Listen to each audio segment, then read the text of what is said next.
Hi, for those of you who don't know me, my name is Mateo Chavez Lewis, and welcome back to Music Theater Theory.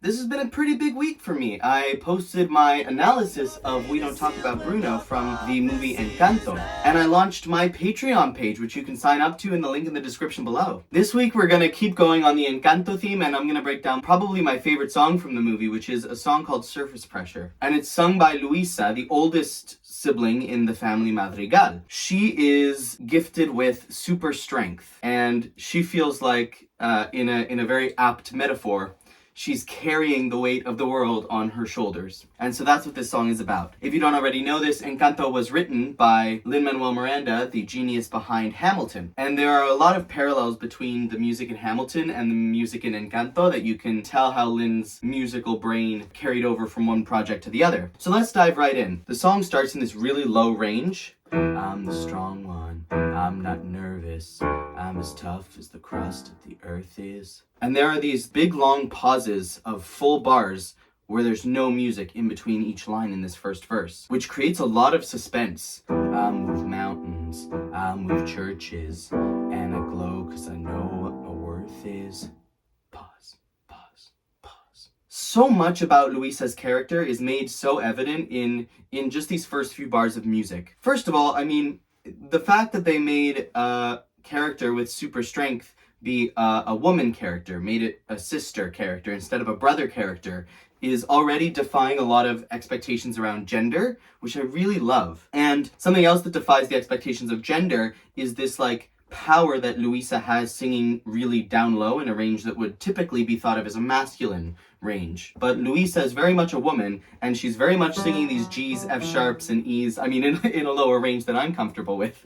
But she is singing them with so much power and such bravado, it kind of takes all of your expectations of womanhood and throws them right out the door. Which not only is that just on its own a really cool thing to put in a Disney movie where young girls will be able to look and see themselves represented in a way that maybe they haven't in the past. But also it speaks to Luisa's character from a purely storytelling perspective, because the writers actually had to fight the studio in order to get Luisa to have the muscles that she has in her character design. Look at that. That is a beefy woman. But of course she's beefy because she's got super strength. I mean, all of that strength has to come from somewhere. And look at those muscles. But the studio didn't think that young girls would be able to relate to a very muscular woman. So they wanted Luisa to look like the typical Disney female body type. I think it's really, really awesome that Luisa defies that convention in this way. And that truth about Luisa's character shows up literally in the music of her big song, which is pretty cool. The other thing is that Lin-Manuel Miranda, when he was writing Hamilton, talked a lot about the fact that Angelica Schuyler was the smartest character in that musical,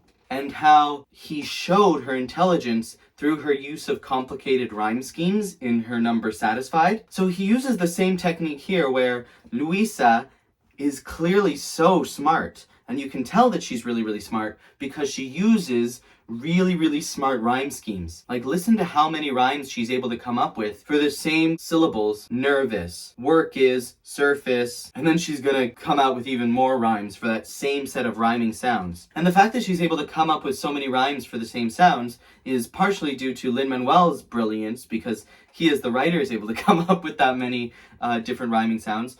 Also because he's using imperfect rhymes, which are when the rhyme has a very similar sound but isn't exactly the same. So he's able to rhyme nervous and surface, even though surface has an F and nervous has a V. It sounds close enough. So it's not a perfect rhyme, but it's an imperfect rhyme.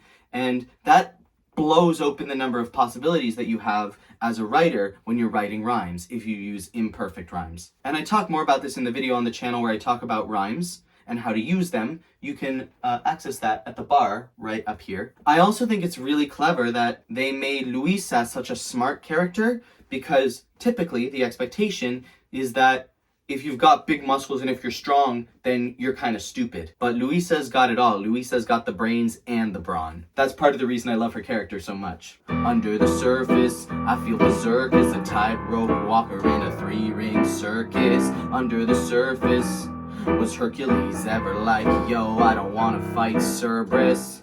Do you see the possibilities that open up when you use imperfect rhymes, though? Like, this is a really, really great example of how to use them well. Was Hercules ever like, yo, I don't want to fight Cerberus? That is such a genius line. I remember the first time I heard that line, I just like laughed out loud. I couldn't help myself. I think that part of the reason for that is that when you rhyme the end of a line, the word that rhymes is given so much more emphasis because it rhymes with other words. And so when you emphasize the punchline of a joke with a rhyme, it makes that joke 10 times funnier. And so what's happening here is that not only is he emphasizing the punchline of the joke, was Hercules ever like, yo, I don't want to fight Cerberus, but also it's such an unexpected rhyme for those particular sounds. Like, you expect nervous, surface, you maybe even expect circus, but you definitely don't expect a reference to Cerberus, the three-headed dog. So because it's unexpected, it's 10 times funnier. And because he's been building up to it for so long, like, this rhyme scheme comes from right the very first line of the song, I'm the strong one, I'm not nervous. And he's been rhyming to that one line for the entire song so far. Under the surface, I'm pretty sure I'm worthless if I can't be of service. A flaw or a crack, the straw in the stack that breaks the camel's back. What breaks the camel's back? It's pressure like a tip, tip, tip that'll never stop. Whoa. Pressure that'll tip, tip, tip till you just go pop. Whoa, oh, oh. And so now we're into the chorus. This chorus is something that's never really been done in a Disney movie up until this point, which is a very hip-hop chorus. Part of that is the rhythm in the repetition in the lyrics. Tip, tip, tip, drip, drip, drip. That's very hip-hop. So it's kind of cool that Luisa's got this like really awesome hip-hop vibe. And also just incorporating that into a Disney movie is such a creative and unexpected idea, but it really works in my opinion. Give it to your sister's older. Give her all the heavy things that we can't shoulder. Who am I if I can't run with the ball? If I fall to pressure like a grip, grip, grip, and it won't let go. Whoa. Pressure like a tick, tick, tick, till it's ready to blow. Whoa, oh, oh. Is that a reference to Lin-Manuel Miranda's other movie, Tick, Tick, Boom? Who knows? Give it to your sister's stronger. See if she can hang on a little longer. Who am I if I can't carry it all? If I falter. So the first time it's if I fall to pressure, and the second time it's if I falter. Like, such clever wordplay in this song, seriously. The other thing that I should point out is the chord progression that's going on in this chorus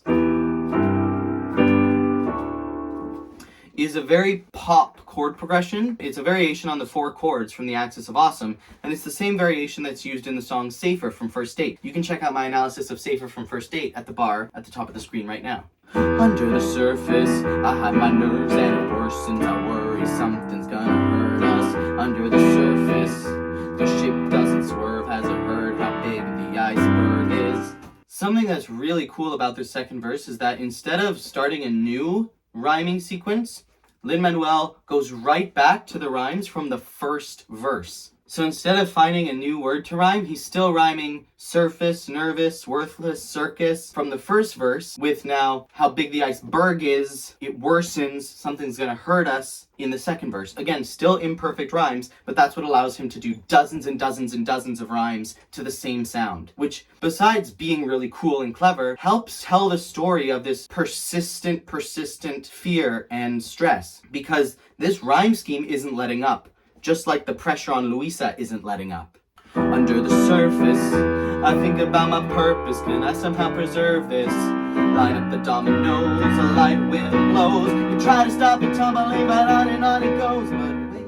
So here he defies our expectations again. He makes us expect it to go right back to the chorus like it did in the first verse. A flaw, a crack, the straw in the stack that breaks the camel's back. What breaks the camel's back? It's pressure like a drip, drip, drip that won't let go. But instead of going back to the chorus, it skips straight to the bridge, which is a completely new section that we haven't heard yet. Not only is it in a major key now, but it also goes totally quiet and totally legato, which means that it's not rhythmically driving. It's a little bit more connected and flowing and smooth in its musical sound.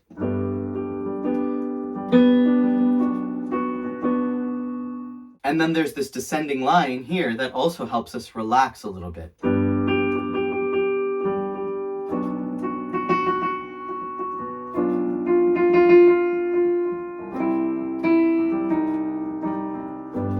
That descending line in the accompaniment, going down by semitones, is so relaxing because it's always going down by a semitone. So it's a very predictable movement. It doesn't startle you or scare you. And it's also moving down instead of moving up. It's not building, it's cooling off. And so this change in music coincides with the moment where she says, but wait, what if instead of all this pressure, what if I get rid of the weight of all of these expectations that's on my shoulders? So it's a new idea for Luisa, and it's also a new idea for the music. But wait, if I could shake the crushing weight of expectation, would that free some room up for joy or relaxation or simple pleasure? Instead we measure this growing pressure. And then when she comes back to the idea of this growing pressure, that's when we go back to the minor key and the rhythm in the accompaniment. This growing pressure keeps growing, keep going, 'cause all we know is... And now it's back to the chorus again. Pressure like a drip, drip, drip that'll never stop. Whoa. Pressure that'll tip, tip, tip till you just go pop. Whoa, oh, oh. Give it to your sister, it doesn't hurt, and see if she can handle every family burden. Watch as she buckles and bends but never breaks. Again, like in the first verse, this pause to build up the suspense, and this is partnered in the animation with this image of the house crushing Luisa, which is so powerful.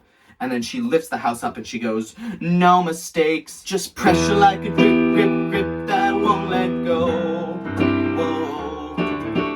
Pressure like a tick, tick, tick till it's ready to blow. Whoa, oh, oh. Give it to your sister and never wonder if the same pressure would have pulled you under. Who am I if I don't have what it takes? No cracks, no breaks, no mistakes, no pressure. And then it ends on that minor chord. So there you go, that's a little bit about surface pressure from the movie Encanto. If you like this video, make sure you check out my video on another song from Encanto. We don't talk about Bruno, I think I mentioned that before. And you can also help out the channel by donating to my Patreon. There's a link in the description. Everybody who donates even as little as $5 a month gets access to a ton of behind the scenes content, early access to all my YouTube videos, polls to help me decide what songs I should analyze next, and a whole bunch more of really kind of cool stuff. So you should check that out. Link in the description. All of your support is what allows me to keep making these videos, so I'm really grateful to all of you for that. Thank you all so much for watching, and I will see you next Saturday. My name is Mateo Chavez Lewis, and this has been Music Theater.